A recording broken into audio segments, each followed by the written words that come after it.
The Second World War unfolded on a scale humanity had never witnessed. Between 1939 and 1945, entire continents became battlegrounds, and the distinction between soldier and civilian blurred under the weight of industrialized warfare. Nations mobilized tens of millions of people, and cities that had stood for centuries were reduced to rubble in a matter of hours. From the blitzed streets of London to the forests of Eastern Europe, from the deserts of North Africa to the islands of the Pacific, destruction spread with an efficiency born from modern technology and total war doctrine. By the time it ended, more than 70 million lives had been taken, and the world's political and moral boundaries had been permanently reshaped. In this environment, survival was often tied to a willingness to take life. Infantrymen advanced behind machine guns, artillery crews unleashed bombardments without seeing their targets, and airmen dropped explosives knowing they would tear apart entire neighborhoods. Training emphasized aggression, obedience, and the instinct to act before being acted upon.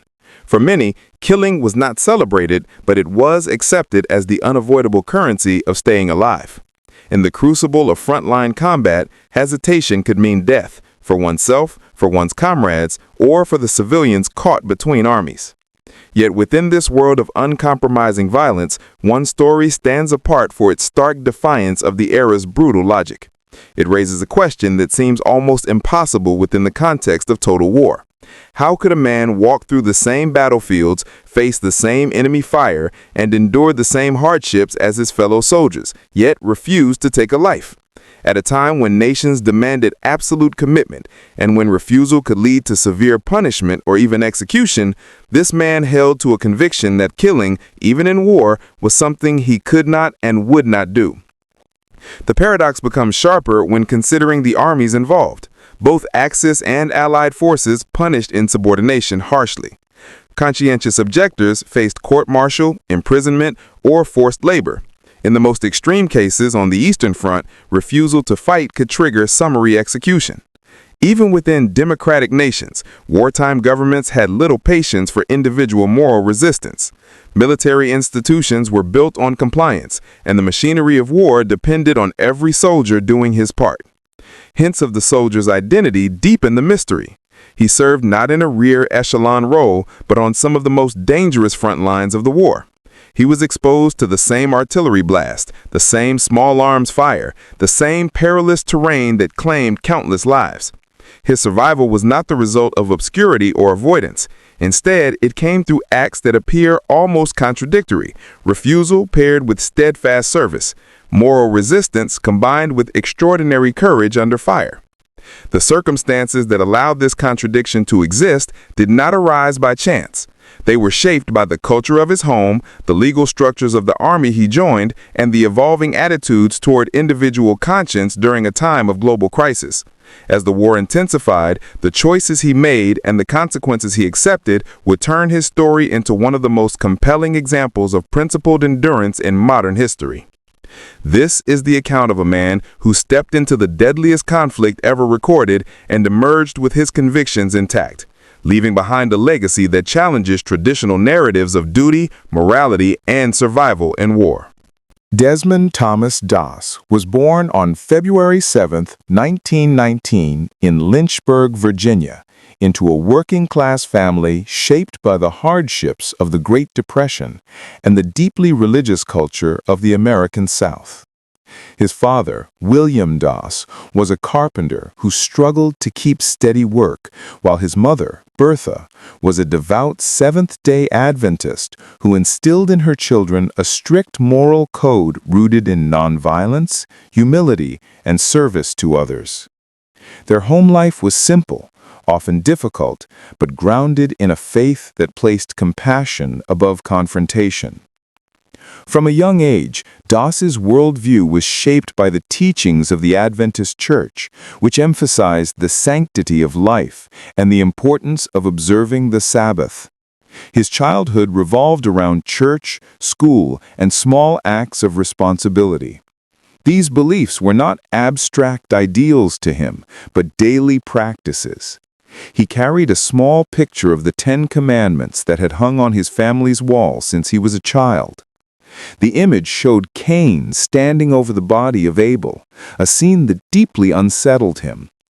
He would later say that this image convinced him he could never take another human life under any circumstance. This moral foundation was reinforced by personal experience.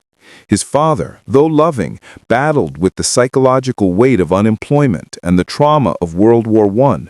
At times, these struggles erupted into moments of volatility, leaving a lasting impression on Desmond. Violence was not heroic in his eyes, it was destructive and destabilizing. His mother's calm presence, her insistence on forgiveness, and her ability to prioritize peace became the pillars on which he built his life. As he entered adulthood, Doss sought work that aligned with his values. He found employment at the Newport News shipyard, supporting America's growing industrial effort as global conflict loomed. Yet even as the world edged closer to war, Doss held fast to his convictions. He believed service was a duty, but killing was not. For him, the two were not contradictory. His faith taught that preserving life was an act of courage, and he saw no distinction between physical bravery and moral integrity. Then Pearl Harbor was attacked on December 7, 1941. Like millions of Americans, Doss felt the shock of the nation's sudden entry into World War II. But unlike most men his age, he faced a personal crisis. He could not ignore the call to serve, yet to pick up a weapon would violate everything he believed in. His sense of duty compelled him toward enlistment, while his faith held him firmly against violence. In his mind, military service did not require killing. It required helping, healing, and offering support where others could not. The contrast between Doss's upbringing and the world he was about to enter could not have been more stark. He came from a background defined by pacifism, religious devotion, and moral restraint. Yet he was stepping into a conflict known for mechanized destruction, relentless violence, and body counts measured in the millions. War demanded aggression. His conscience demanded restraint. Where others saw victory through force, he saw meaning in protection. He believed that refusing to carry a weapon did not make him less of a soldier. It made him accountable to the principles that shaped his life. This tension formed the foundation of the extraordinary path he would follow. A gentle, soft-spoken young man with an unshakable belief in the sanctity of human life was now preparing to walk into one of the deadliest theaters of war. His convictions would be tested, challenged, and nearly broken. Yet they would also become the very reason his story would be remembered. In a world defined by violence, Desmond Doss entered the battlefield determined to preserve life, not take it. A choice that would transform him into an ordinary man, into a legend. The moment his notice arrived, it carried the unmistakable weight of a nation at war. Whether drawn through compulsory draft or driven by a reluctant sense of duty, the path ahead left no room for neutrality. Across much of the world during the Second World War, young men faced the same grim fork in the road, an expectation of patriotic service confronting the quiet resistance of conscience. For him, the decision was not a triumphant march toward heroism, but an uneasy collision between civic obligation and an inner reluctance to participate in violence. Enlistment centers of the era reflected the urgency of mobilization. Long lines of recruits filed through medical inspections, paperwork counters, and oath-taking ceremonies designed to process thousands each day. The machinery of the military was built to absorb civilians quickly, and it offered little patience for hesitation. From the moment he stepped inside, the atmosphere carried a message. This was no place for doubt. The uniforms, the stern officers, the constant reminder of national crisis all pressed against his resistance, and yet he did not turn back.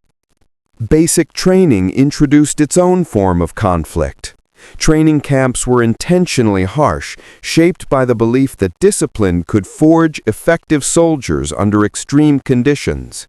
Recruits were broken from civilian identities and rebuilt into units expected to think and act as one. For someone who carried deep reservations about killing, the environment was suffocating.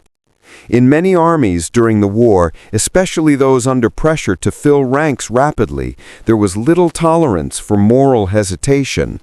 Fellow soldiers often interpreted reluctance as weakness, and instructors pushed conformity as a matter of survival. Hostility came in subtle and overt forms. Some recruits mocked anyone who questioned the purpose of the war or the morality of taking a life. Others saw his reluctance as a liability, someone who might falter when orders were shouted and chaos erupted. Training manuals emphasized aggression, obedience, and loyalty to the unit, leaving little space for philosophical resistance. Even when the military allowed alternative roles or non-combat assignments, the path toward them was rarely simple. Those who voiced objections risked being labeled uncooperative, unpatriotic, or cowardly, depending on the country and branch of service. Marches, weapons drills, and tactical exercises became a daily test of endurance. Every lesson carried the same underlying message: survival depended on becoming what the institution demanded. But he held to his principles with quiet determination. Even when pressured to adopt the mindset of a fighter, he maintained a boundary he refused to cross. He learned the procedures, followed the orders that aligned with his conscience, and endured the scrutiny of instructors who questioned his resolve. In the barracks at night, the weight of the coming reality settled over the recruits. Many masked their fear with bravado. Others accepted the inevitability of deployment. For him, the emotional conflict remained sharp, torn between the responsibility imposed by the state and the moral certainty that he did not belong in a world built on violence. Yet despite the tension, he stayed. Not because he embraced the purpose of the war, but because walking away would betray the principles he fought to hold. In a system designed to reshape him, he remained unbroken. His commanders, initially doubtful, began to take notice. Reports reached battalion headquarters describing how he ran straight into active firefights to reach men who could not move. He served as a messenger when communication lines were cut, sprinting under fire to relay critical information. He acted as a scout during night movements, listening for patterns in enemy activity that others missed. And when stretcher bearers were scarce, he hoisted wounded men onto his back and carried them across mud, ridges, and ravines until they reached safety. The Pacific Theater tested every man's endurance, but for Das, each movement into battle carried the persistent question of whether his conviction constituted bravery or recklessness. On Okinawa, in the spring of 1945, that question grew sharper. The terrain of the Maeda Escarpment, later known as Hacksaw Ridge, offered no cover. Japanese machine gun nests, mortars, and rifles tore into the advancing Americans. Amid the chaos, Das worked alone for hours, dragging and lowering the wounded down the cliff's edge using a rope sling he had fashioned himself. His actions were not driven by adrenaline or impulse, but by the same principle that had once made him an outsider in his own company. To some soldiers, his unarmed presence had once seemed naive or even dangerous. But on the ridge, where survival depended on any act that pulled one more man out of the killing zone, his conviction no longer appeared as defiance. It became a form of courage, defined not by force, but by unwavering adherence to duty under conditions where most wavered. Whether bravery or madness, the line was no longer relevant.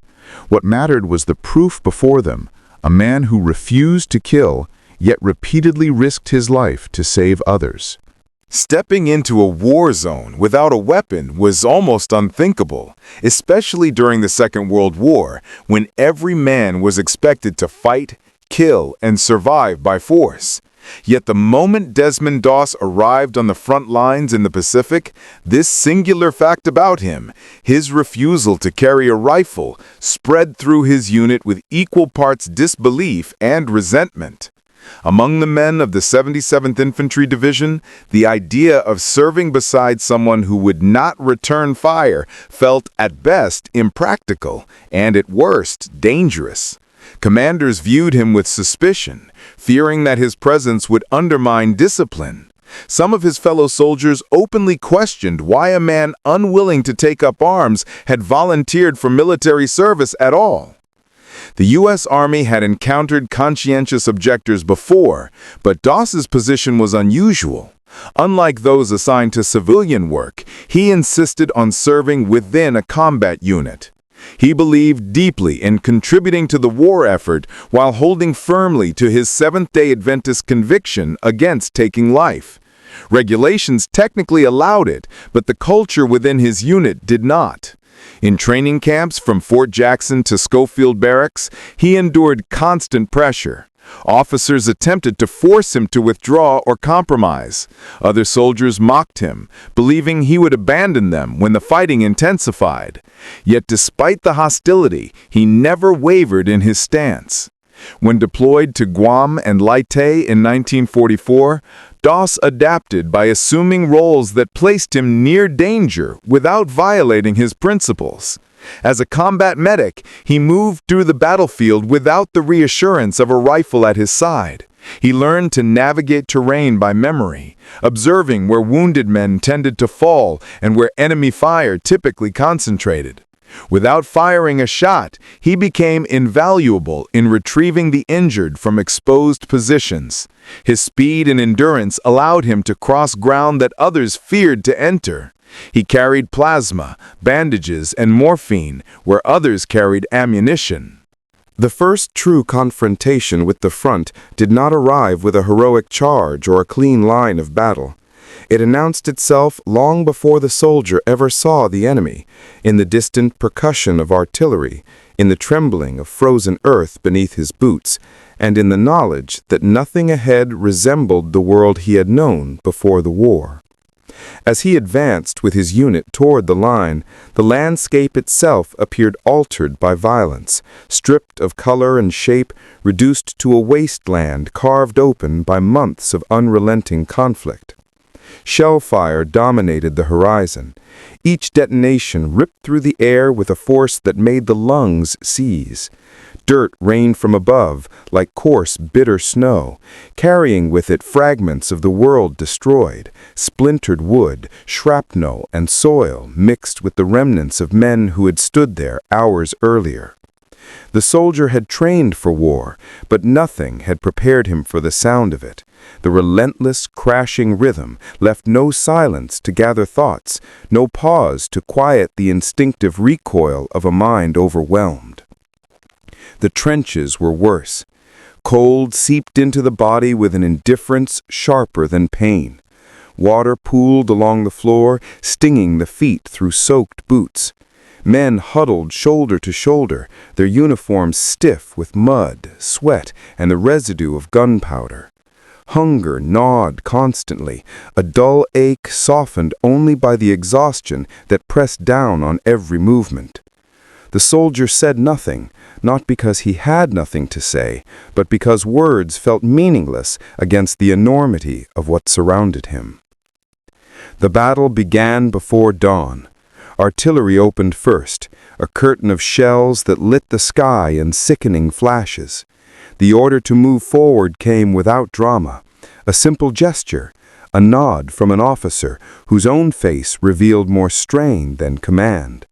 The soldier followed, climbing out of the trench into air that tasted of smoke and metal.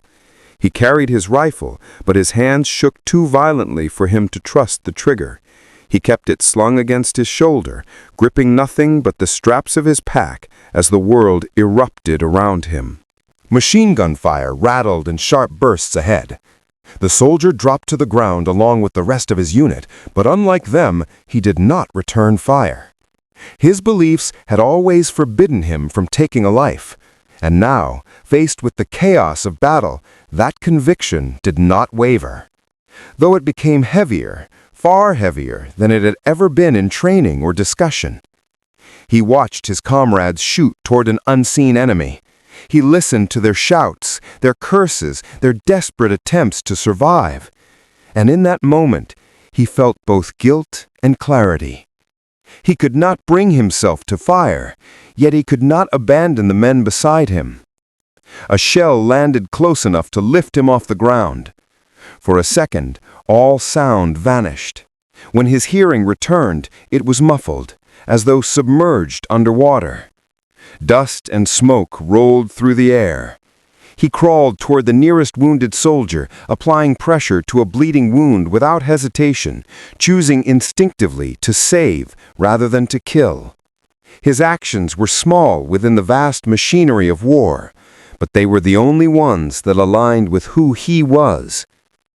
As night fell, the line held, barely. The soldier sat among the others, shaking, soaked, and numb. He had not fired a single shot. Yet he had experienced the full violence of war, felt its weight press into his bones, and understood more deeply than ever the impossible path he had chosen. Amid the terror, he clung to the belief that guided him, not with confidence, but with determination, born from surviving a day in hell without betraying himself.